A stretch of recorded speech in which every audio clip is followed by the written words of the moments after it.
ఇచ్చి 100 రూపాయలు పీకేసుకుంటున్నారు ప్రతి విషయం మీద.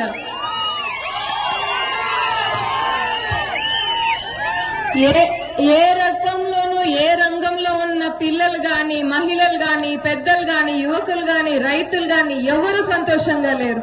యువకులకి ఒక్క మంచి పరిశ్రమ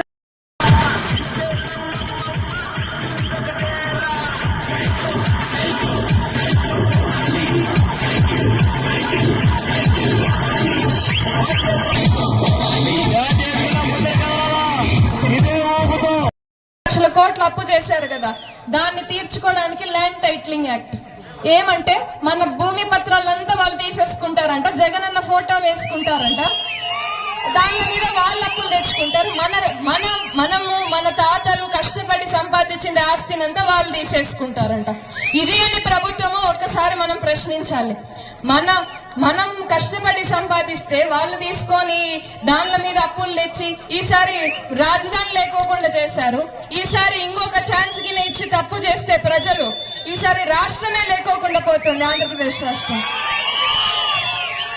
శ్రీలంక ఎలా అయిందో, వెనిజువేలా ఎలా అయిందో అలానే అవుతుంది. ఇప్పుడు ధరలు చూస్తుంటే అలాగే ఉందిగా. శ్రీలంక తర్వాత మన ఆంధ్రప్రదేశ్ రాష్ట్రంలోనే ఇంత ధరలు ఉండేది ప్రతి వస్తువు మీద. ఇలాంటి పరిస్థితుల నుంచి బయటపడాల్సిన అవసరం ఎంతో ఉంది. ఇంకా పుట్టపర్తి నియోజకవర్గానికి వస్తే ఏదైనా అభివృద్ధి జరిగింది అంటే దాని వెనకాల ఖచ్చితంగా పల్లె రఘునాథ్ రెడ్డి గారి పేరు ఉంటుంది. ఇప్పుడు మనం నిల్చున్న రోడ్డు కూడా ఆయన వేయించిండేదే. ఏదైనా ఊర్లలో రోడ్లు ఉన్నాయి, ఏదన్నా చెరువులు నిండాయి, ఏదన్నా ట్యాంకులు ఉన్నాయి అంటే అది పల్లె రఘునాథ్ రెడ్డి గారు వేసిండేది. గత 5 సంవత్సరాల్లో మీరు తీసి చూడండి, ఇప్పుడున్న స్థానిక ఎమ్మెల్యే గారు ఒక స్ట్రీట్ లైట్ అన్నా వేసారా? ఎగతాళి చేశారు వైసీపీ ప్రభుత్వంలో ఉండే వాళ్ళు. కానీ ఇప్పుడు జగన్మోహన్ రెడ్డి గారు కూర్చుంటున్న ప్రతి ఆఫీస్ చంద్రబాబు నాయుడు గారు కట్టించిండేదే. అసెంబ్లీ బిల్డింగ్, హైకోర్టు బిల్డింగ్ ఏదైనా చంద్రబాబు నాయుడు గారు కట్టించిండేదే. ఇవన్నీ వాళ్ళు ఒక్క శంకుస్థాపన కూడా చేయకపోగా రాగానే ప్రజావేదికను కూల్చేశారు. కేజీ నుంచి పీజీ దాకా ప్రతి బిడ్డకి ఫ్రీగా చదివిస్తామని చెప్పారు పోయినసారి. కానీ రాగానే పీజీ కోర్సులకి పూర్తిగా రియంబర్స్మెంట్ తీసేశారు. అమ్మఒడి కింద పిల్లలకి 15,000 ఇస్తాము అని చెప్పారు. ఇంట్లో ఎంతమంది పిల్లలున్నా ఒకే ఒక బిడ్డకి మాత్రమే, అది కూడా 13,000. ఎన్నిసార్లు సచివాలయాల చుట్టూ తిప్పి ఇస్తున్నారు మనకు తెలుసు.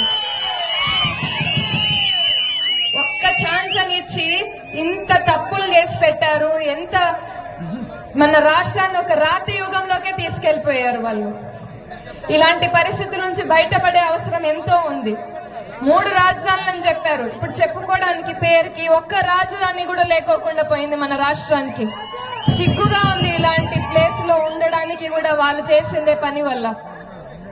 ఈసారి ల్యాండ్ టైటిలింగ్ యాక్ట్